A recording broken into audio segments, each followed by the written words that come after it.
Thursday. Itakuwa mzuri sana. It will be better. Hanyuma muranyihanganira simeze neza, mfite ijwi ritameze neza. I'm not really good today. Nemba ibihe turimo by'inyanza y'imvura siza ariko I guess it's just flu because of this weather we are having. Imana mushobora. Amen.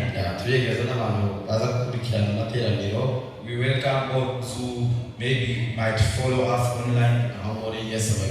Where they are, God bless you so much. Dufungure za Bibiliya zacu. Let's open our Bibles. Yohana 18. John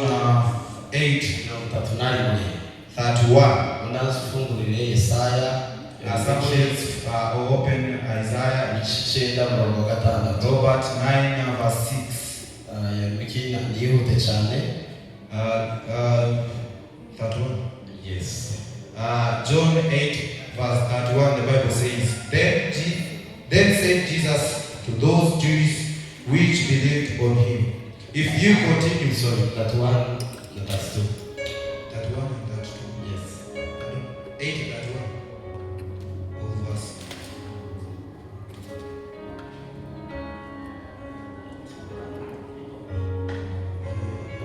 Yeah, so that's two.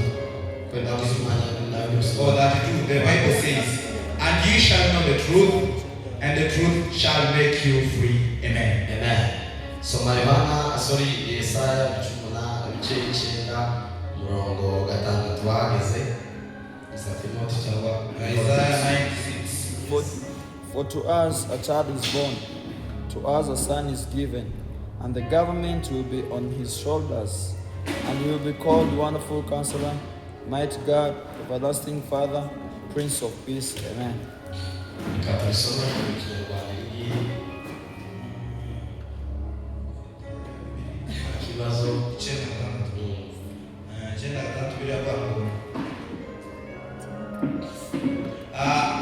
Koko rero umwana yatuvukiye, twahawe umwana w'umuhungu, azaba umutegetsi wacu, azitwa umujyanama utangaje, azitwa Imana nyir'ububasha, azitwa data igihe cyose, azitwa umwami w'amahoro. Amen. Hallelujah. Amen. Nkuko mubizi turi mu bihe bya Christmas. As you know, we are in a Christmas era. Turimo turizihiza kuvuka kwa Yesu. Celebrating the birth of Christ. Kandi kwizihiza kuvuka kwa Yesu ntabwo byavutse kuri aya matariki. And that commemoration doesn't mean he was born this date. N'ikintu bicaye itorero gusa barakirema bagishiraho. Just a thing that they made as a church. Bakurikije origine y'ijambo rya Noel. Maybe from the origin of this word, Christmas. Ryakoreshwaga cyane n'abantu bo muri Latin, which was used by Latin people. Bagitaga Natalis, which maybe were called Natalis. Zasobanuraga umunsi w'amavuko, which meant a birthday. Kandi uyu munsi wahozeho na mbere ya Yesu. And this day was there before Jesus Christ. Kwizihizwa. And people celebrated the same. Tugira umunsi w'umwana w'Umunyafurika. We always have that day, African kid. Niko nabo byari bimeze mu gihe cyabo. The same to them. Rero baricara ngo reka duhuze kuri aya matariki. Now they sat down and said, let's go. Ntabwo tuza twizihiza ivuka ry'umwami wacu. Because it's the same date and let us celebrate the birth of Christ. From Genesis to Revelation, I will never find the exact date that Jesus Christ was born. Some uses the knowledge. Maybe let's say around April, May. But December.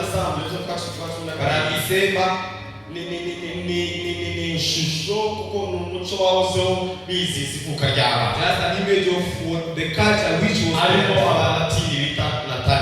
the Latin called this Natalis. But they celebrating the birth of the child. Because we are the same, I'm not going far from there. I'm going to talk within 15 minutes. These are lessons, short one. And look there after that, let's continue.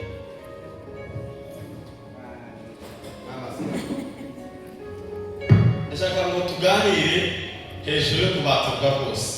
I'm going to speak about a great liberty or redemption. Kubaturwa rwose. A great redemption or being free indeed. Zinshi zimwe mu mpamvu zikuzazanye Yesu. The great reasons for the coming of Christ. Harimo impamvu yo kubaturwa. There is this reason to liberate. Noneho kubera impamvu z'amasaha Because of our time. muranyemerera tuganire gusa impamvu. And let's talk only about that reason. Nari nateguye kadhaa. I had so many of them. Ariko kubera impamvu z'amasaha And because of time, twinjire muri iyi. we are going to go deep into this one. Kubaturwa rwose. A great redemption. Twasomye muri Yesaya igice gatandatu. And we read in Isaiah 6 havuze haravuga ngo ubutware bwe buzaba ku bitugu. that his mighty shall be on his shoulder. His government will be on his shoulder. Ubutware bwiwe buzoba ku bitugu bye. When you read the Bible, Isoma Bibiliya King James Version, mu gitabo cya King James use word government. agikoresha ijambo guverinoma cyangwa se ubuyobozi Bivuga bw'igihugu. ngo ibi byacu biko birakoresha ngo ubutware, Our Bibles use authority, ariko kandi ijambo ry'umwimerere azikorera guverinoma, azayishyira ku bitugu bye. but the origin means that the government shall be on his shoulder. Iri jambo Yesaya rihanura Isaiah, when he was speaking about this work, yari na system bari bari. it was very different from their system. Kubera ko muri system y'icyo gihe Because at that time, umwami yarikorerwa. the king was carried. Umwami yabaga ku bitugu byayo. People carried the king on their shoulders. Ariko Yesaya arahanura And when Isaiah said, aravuga ngo umwami azajya asikorera urugamba rushe ku bitugu bye. that king should carry his kingdom on his shoulder, bihabanye n'uko ubwami bwari bukora. which is different from whatever was happening at Niyo that time. mpamvu batazo bisaba ngo abami That is why they never got to abandi the message. basanzwe barakorerwa. Because the usual kings, they work out. Abaturage babashyira ku bitugu. Their citizens carry them on their Ariko shoulders. uwo Mesiya turimo turahanura That Messiah that we're speaking iyo about, ubutware bwe busaba ku bitugu his bye. government shall be on his Iwe shoulder. ntabwo aje gukorerwa ahubwo aje gukorera. He came to serve, not to be served. Iwe ntabwo aje kuba umudendezo ahubwo aje kubibata. He did not come to be a free man, but a bound person. Hallelujah. Amen. Ayo muve nosha. Listen to this. Kura ukarusha kubaganira. About that, Abami a king, bari aba n'abana basentorwe kuranga. Abami kings, babaga ku bitugu by'abaturage. they were always on the shoulders of their citizens. Ndetse n'areba amateka y'abami b'abantu muri Afurika ya East Africa.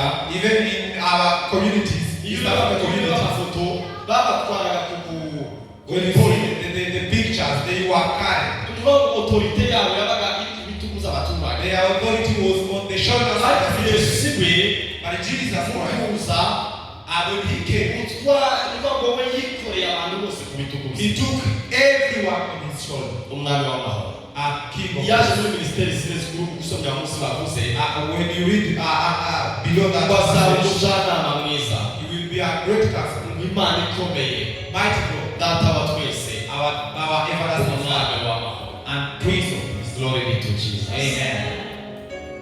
Umwana aratuvukiye Our son is born. agiye kwikorera abari mu isi He bose, will carry everyone on kandi azaba umujyanama and mwiza, will be a great counselor. kandi azaba Imana He ikomeye, will be a mighty God, kandi azaba data wa twese. everlasting Father. Iri jambo data wa twese riri meaning Everlasting Father means bivuga ngo ni data tuvutse, it is our Father when we are bivuga ngo born, ni data dukuze, and our Father when we are data old, ndi tunapfa ni data, our Father when we ibihe die, byose ni data. forever our Father. Our everlasting eternal Father. Imana y'ibihe byose. Our biological fathers, ababyeyi bacu mu mubiri, And our biological fathers, our parents, papa wabyaye azapfa. there is a day they will all die. Uwo munsi napfa nzaba imfubyi. When he died, I'm an orphan. Ko turashaka Yes. ibyaje nawe uzaba birangiye. I is done. Ariko Yesu About nibwo Jesus, Yesaya yamuhanuye how he was nuko prophesied azaba about data Jesus. hanyuma y'urupfu n'itaha. Will be our Father even after death. Data w'ibihe byose. Forever our Father. Tuganire ijambo Yohana ndetse mu 8:34. What John said, Ari ijambo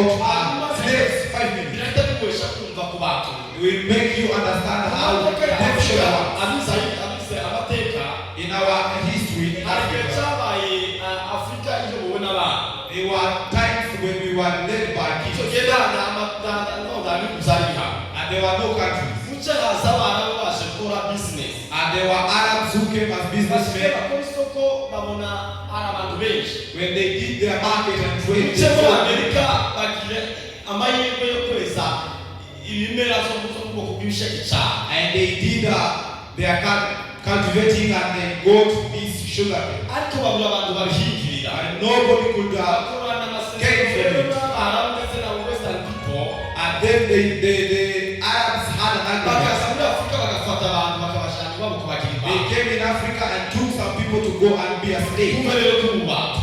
And listen about slaves. Baraza bakaza bafata amafaranga bakayahereza abashefu. They could give the chief money. N'abashefu nabo bagafata abaturage And bakabaha. the chief took people and gave it back. Bakareba abasore nyine bashoboye kuba bohinga. They could teach us young Ndetse no people gukora indi mirimo nk'iyi. and who can work so many works. Bakabafata bakabatwara aho bakabageza hano muri izi nyanja no mu And Buhinde. they took them Abandi from Mediterranean here zabo. through the oceans and shipping them. Iyo bashikaga muri Amerika. When they arrived in America, Mwumva umubata rero. listen to this Ikintu slavery. cya mbere cyababagaho. The first thing they Nuko happened, abantu baguze imbata. the person who bought you, Sema wose umuzungu. if Umuzungu somebody is aje a kugura white person, imbata Fredi. if he buys someone, Ikintu cya mbere Fredi the yatakazaga. first thing that I could do, Yatakazaga identity yiwe. Yatakazaga origine yiwe. they are the original identity. I don't know. Byabure bese ko tubivuga. Ariko murabyumva. Yatakazaga inkomoko. Yes, God bless you.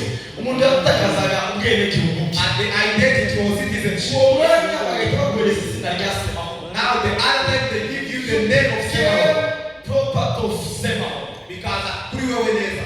Are we together? Izo Fredi kera kamatakaje umunyafrika. Now I use the African Kamatakaje name. izina rya Fredi. My name is Freddy. Kamatakaje inkomoko y'Umukongomani. Even the source of Agahita Congolese. bamuha imbata ya Semaho. Now I become a slave. Akagenda muri leta agahamba ikaratasi cyangwa seritifika y'uko amewona. And he could get even a I certificate. belong to him. He wants me, Jehovah, to will. Hallelujah. Babakoresha uburyo bwo muri ubwo buryo. They use them in that way. Igihe biba birenga icyo ngicyo, If you went beyond that, batanga uburenganzira bwabo ufite imbata. and they were given authority Ashobora that if you kugira have a ngo yose slave, akeneye. you can get everything you Ashobora want. kugenda muri banki akamutanga nk'inguzanyo. You can go to the bank and give him as collateral. Bakagenda bahinga ibisheke ukagura izindi hegitari They give you money and you go and again cultivate. kuriha amafaranga y'ibisheke. If you can't pay, Baza bagafata ya mbata yawe ikaza kuba imbata yawe. they will take your slave and go and be a slave to another one. Nabo bahita baduhindura kuba abantu They change them to be people. cy'ibikoresho. It's like now they are work items. Umuvugo mu bantu. Listen to that. Ugatakaza origine inkomoko You yawe. lose your originality. Ugasubira kandi ugahinduka igikoresho ugatakaza umuntu. You became an working tool. Uko niko kuba imbata. That's how big slave was. Amateka y'abasomye. I read about history. Iyo nzanageranya mu gihe cy'umukobwa ari mu gihe cyiwe. Even a God. Ni ukuvuga ngo yarakubitwaga, They were beaten. bakamuhindura inyama, They were beaten by bakabasiga mu rugo, and left them home. abandi bakaja kwiga, Others go to kugira the ngo batagira work umwanya wo kuruhuka. so that they may not have time to wake up. Bwaca mu gitondo, In the bagashobora morning, kandi bakamukubita, they beat them again kugeza igihe azavira mu minsi yiwe. until they were out of their Kuko period. niba uri mu minsi ntabasha gukora. Because they cannot Rero work. kuko ari imbata ntibashaka kuruhuka. Because they are slaves, they Ntabwo want bafite abantu to benshi wait. inama. But they were beaten brutal. Ntabwo bafite aje kurega. Nowhere to go and accuse. Bwaca, And the next day, bitewe n'uko Afurika baba bazi kumenya ubwenge n'inyungu z'uko abantu babashize. because now they have gotten some knowledge, Business irakatika. and the business and the trade was stopped. Nk'uko itangaza cyabaye. After that, Abanyamerika baravuga sasa reka dukomeze ino metode. the Americans said we should go Rero to ufite this imbata way. y'umusore, If I have a young ufite person imbata y'umukobwa, and you have a God, bakabazana nijoro, they bring them at night. mu ijoro rya gicuku bagafata umwana w'umukobwa bakamushyira mu cyumba, They bring the God issue up harimo amatara, where there's no light, bamara bakazana umuhungu, and they bring a boat akamusigira inda, and they fight ugacumu fight bakagenda, together bakamusubiza iwabo.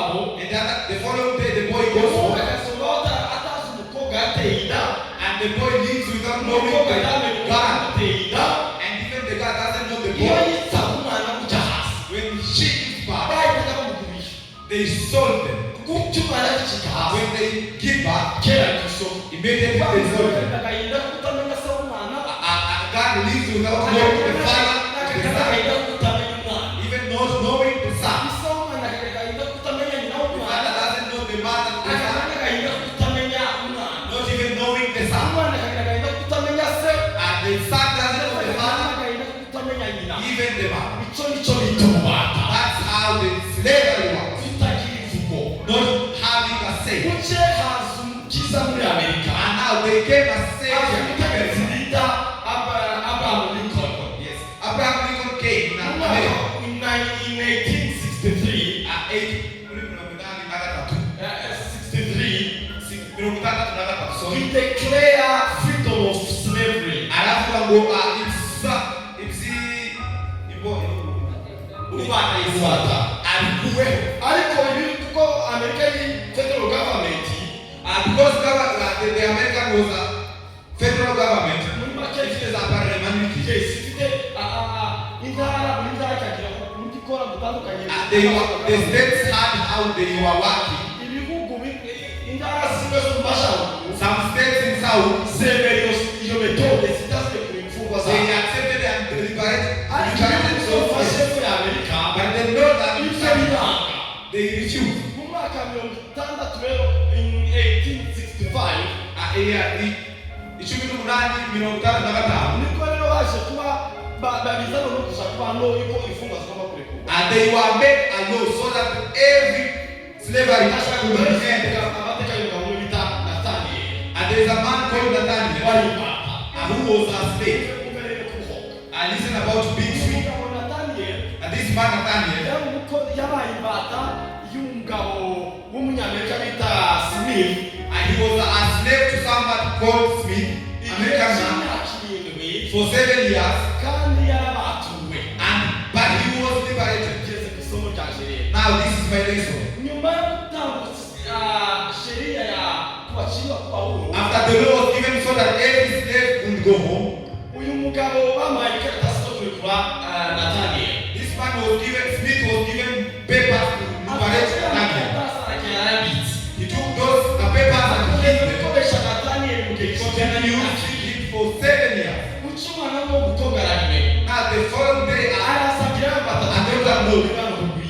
he knew and told Nathaniel, Aramuketuza amakuru. you know what? Umaze imyaka irindwi You had 7 years warabatuwe when you were liberated. umudendezo. You are free. Yewe ndetse na Nikode yaramaze kuba aramaze kwicwa. Even Lincoln was warabaye umudendezo. you are now slave, but you are the liberated long time ago. None uko bimeze Now, how uri did umudendezo na you are not free? You are a free man, not a slave. ko murumva rero twatuwe. You listen this. Reka babwire. Let me tell you this. Hashize imyaka It's 2025 mu bantu. 2025 years when you are liberated.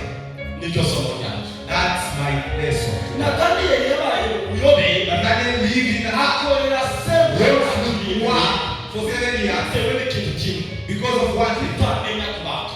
not knowing liberation. Umucunguzi wa Amerika wabona ko abanyarwanda b'imbata ariwe Abraham Lincoln And the savior of America, Abraham Lincoln, yarakiriye yaramuhoye. who had liberated him for 7 years. Utamenya gutuma Nathaniel And because of not knowing, he was remained a slave. uno munsi wa none Imana yatuvukiye. Today a son is born Twari as a gusaba wife. kubitugu The bizire. government shall be born its Ni children. umujyanama mwiza. He is our great father, Ni our great father, abikomeye. and great Ni God, data wa and twese. everlasting Father, Umwami w'amahoro. Prince of Peace. Amakuru meza rero. The good news now today, Ubatuwe. John wrote and said, Abatuwe rwose. if you are liberated, you are liberated for free. And indeed, Twabatuwe mu zaha. you are freed from our Twasuwe mu sin, masomero ya Satani mu zaha. from the government of today. Imbata z'ibyaha. We are no longer slaves of sin. Imbata zo gucirwaho We are iteka. no longer slaves to condemnation. Abakiri imbata z'ubuvumo. Never slaves to us. Abakiri imbata z'uburwayi. Never slavery to Ntabwo tukiri imbata sicknesses. z'ubuyobe. Never a slave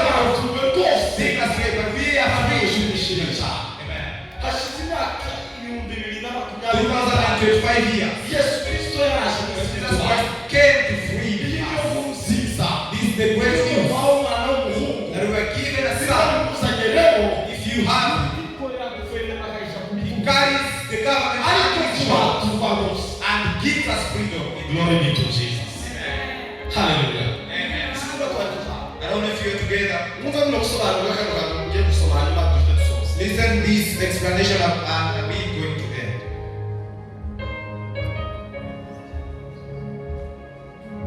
what is slavery Ubataniki. is a system where one person owns another System aho umuntu umwe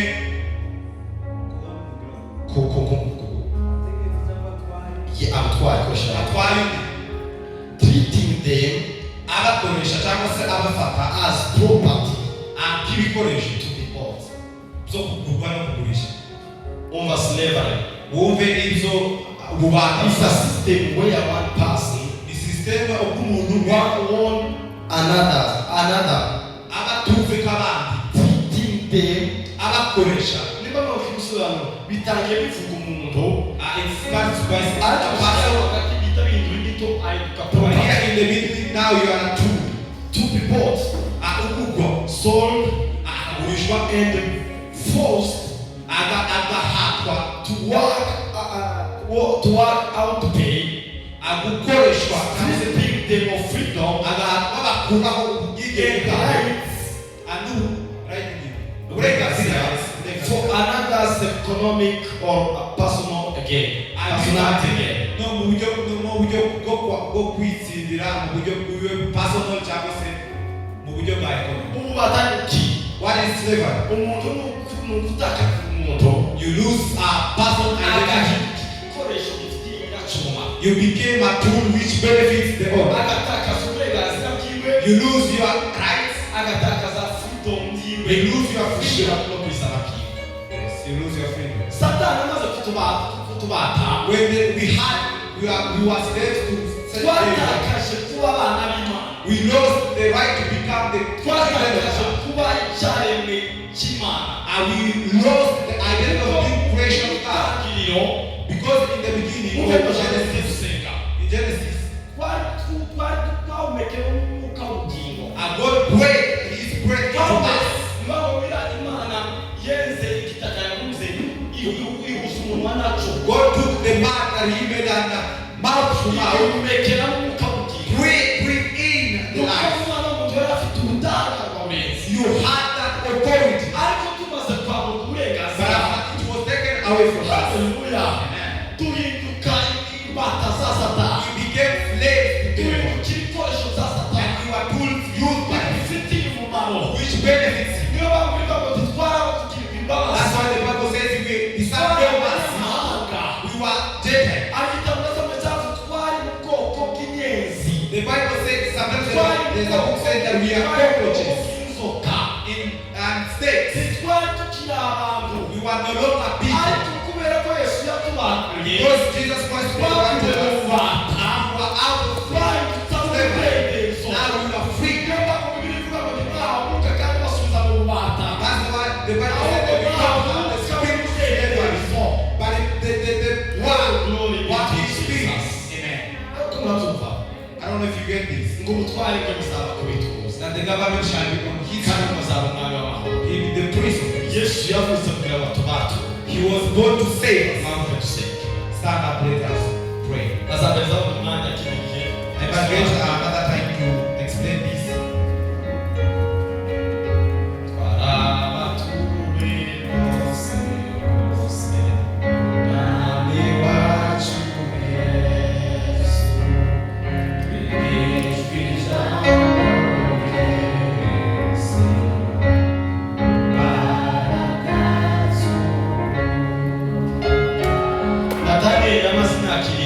Nathaniel had 7 years, good years in slavery. Abraham Lincoln yaramucunguye When Abraham Lincoln has ariko divided, ikinyoma cyo kutamenya ibizakomeye but he lived wrongly when he was really birashoboka not nawe away. uri mu bubata You might live the same today. ariko ufite inkuru nziza But I have good news to tell yuko you. yesu kristo yaje But kubata Jesus Christ came to free you. ushobora kuba umwambiye mu busambanyi If you are in ushobora kuba umwambiye mu burozi prostitute, ushobora turakurambye mu weakness, icyo kinyoma satani acyara n'amakuru satani acyara. that's a lie. The devil is feeding you. kumeza kuko Yesu Kristo yaje But the good news is that Jesus Christ kugira came ngo nawe uhinduke umudendezo. even you to get to the freedom. niyo mpamvu rero Yohana aravuga ngo ngubatuwe n'umwana baba batuwe rwose. John wrote and said that if you are freed by the Son, you are indeed free. icyongereza azakoresha ngo set free. And the English Bible says, wakizwe umudendezo. set free na magambo abiri. It is two things. harimo set Hariho gusenya, harimo na free. hariho no kubohoka. set ni mu kintu cyoba kimeze nk'uko umeze And it is when you are standing kugirwa free, free kikamuvema. and now you can move. The kuba movement. set free. Wakizwe Yesu umudendezo. yamusanze turi muri kasho ahantu dufungiranye. It is like you are in bound, but He gave us the freedom. Glory be to Jesus. Amen. Reka batuye kubohoka mu izina rya Let Yesu. me proclaim liberty. Even you, Ugire Satani uyu munsi nkamenya amakuru ko nabatuwe. now you know that you are free. Ugiye kuba umudendezo You are free mu izina rya Yesu in Kristo. Jesus Christ. Mighty Jesus, we thank you. Thank you, Father. We glorify your holy place. In your name we are Father, free. we recognize your freedom. The Bible says We that say thank you you for came to setting us proclaim free. those who are from captivity, From the the sin, days and from the the year day of in liberty. Jesus' name. It The is in evil continue to Jesus rise, Christ. continue to tell your We people are that they are made walking in darkness. We are saved But already the light out of came darkness to set us and out of the free. kingdom So of I the declare the power of freedom upon your children. This service set them free. Give them the freedom and to understand how it is so sweet to be free. In Jesus' name we pray.